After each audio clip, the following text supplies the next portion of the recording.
hello nga po pala sa ating lahat. Ayan, sa aking mga kaibigan na matagal akong hindi nakapag-download, nakapag-upload ng ating videos. Hello po sa inyong lahat at sa ating mga supporters, sa mga dating nanood ng aking mga videos ng mga nakaraang buwan. Ayan, maraming salamat sa inyong pagsuporta pa rin at lagi kayong nariyan.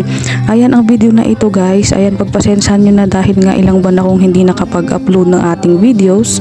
Ayan, Pasko po ito. Ayan, ang ibig sabihin po nun ay late upload ang ating video. Ayan nga po, nandito kasi kami nung time na yan sa Isabela, sa kapatid ng aking asawa. Ayan, nakikisabay din ang ating mga manok sa labas.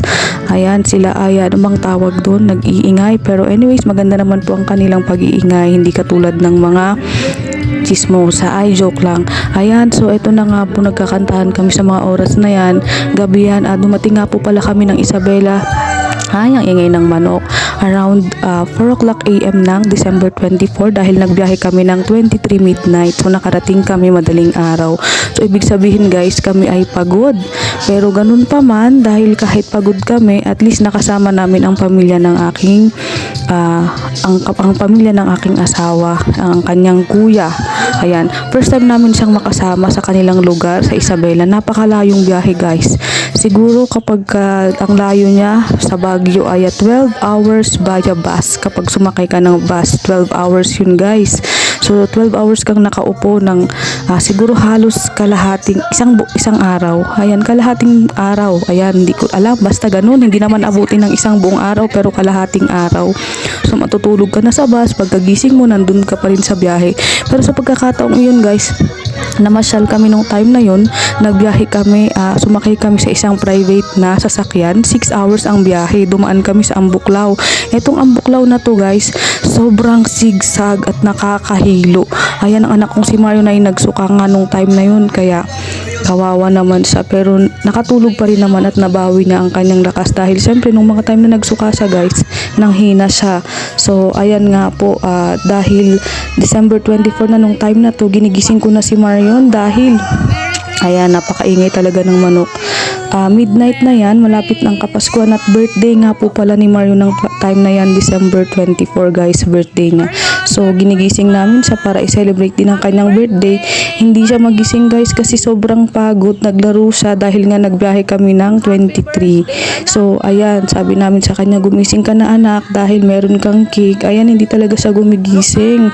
So hinayaan na lang namin siyang matulog. Ayan, ang anak kong si Roan, nakatulog siya nung mga hapon, kaya naman ayan, okay naman siya nung mga time na yan. Ayan.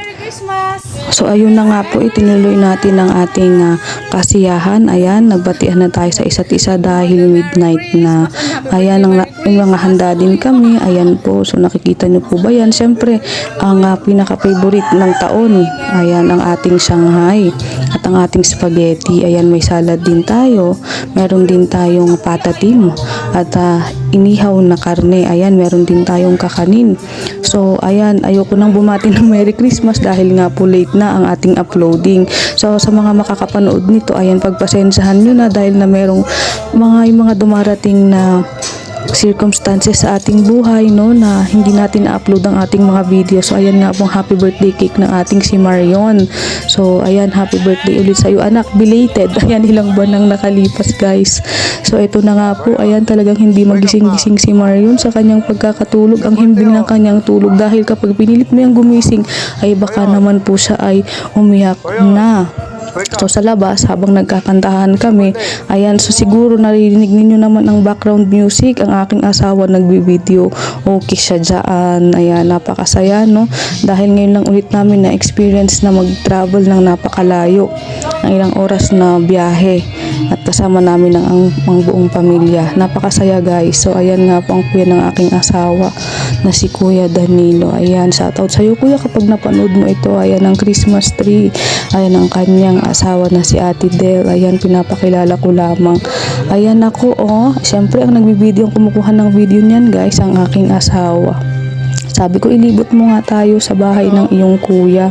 Ayan, hello Roan. Ayan, so hindi yan nangungulit sa mga oras na yan, pero napakasuplado niya. Ayan, so hello ulit sa ating lahat. Ayan, nahihirapan po akong kumuha o mag voice over ngayon dahil nakikisabay po talagang tumitilaok ang ating manok dyan sa labas. Ayan, so pagpasensyahan nyo na po muli yung ating late upload sa ating mga videos. I hope na naintindihan ninyo po. Ano ba yan? Nabubulol na naman po ako. Ayan, hope naintindihan nyo po at sana po ay mapanood man ito ng kung sino ay maging mapagsuporta pa rin. At kung bago ka sa aking channel, huwag mong kalimutang i-click ang notification bell at lagi ka pa rin updated. Ayan, so nagjiginuman na kami dyan ng wine. Ayan, so ganun na nga po, napakasaya kapag ikaw ay nasa ibang lugar. So ayan, kinabukasan ng aking anak na si Marion ay nagising na at ang ganyan ang kanyang regalo sa kanyang kaarawan at syempre kapaskuhan. Sabay kasing sineselebrate na yan guys para naman matipid-tipid tayo ng konti. Ayan ang kanyang regalo, diba? Napakasaya niya guys kasi syempre first time niyang makatanggap ng ganyang regalo. At syempre kaming magulang niya hindi pa yan namin pwedeng maibigay sa kanya. Pero sa nagbigay syempre maraming salamat. Ayan, o diba? Happy birthday to you anak. Belated happy birthday. So syempre ang Roan hindi muna siya pwedeng lalong makagamit ng ganyang klaseng regalo dahil gadget yan. Ganun pa man, ayan, kailangan nating i-remind o i-ano ang ating mga anak, yung i-guide ba na hindi siya pwedeng magtagal manood sa ganyang klaseng mga gadget dahil siya pa ay bata. Pero syempre tayong mga magulang ang magsasabi sa kanya kung ano at kailan siya pwedeng manood at kailan niya pwedeng magamit ang kanyang tablet. I hope na sa mga magulang na nanonood nito, mayroon po tayong matutunan at kung mayroon po kayong tips dyan, pwede naman po ninyong ilagay sa mga comment section kung ano po inyong masasabi sa ating video sa araw na ito. Ayan, muli po nagpapasalamat ako ng marami sa inyong lahat sa taga-suporta sa aking mga kaibigan at shout out po pala sa TVPS family na matagal ko pong hindi nakasama. And thank you.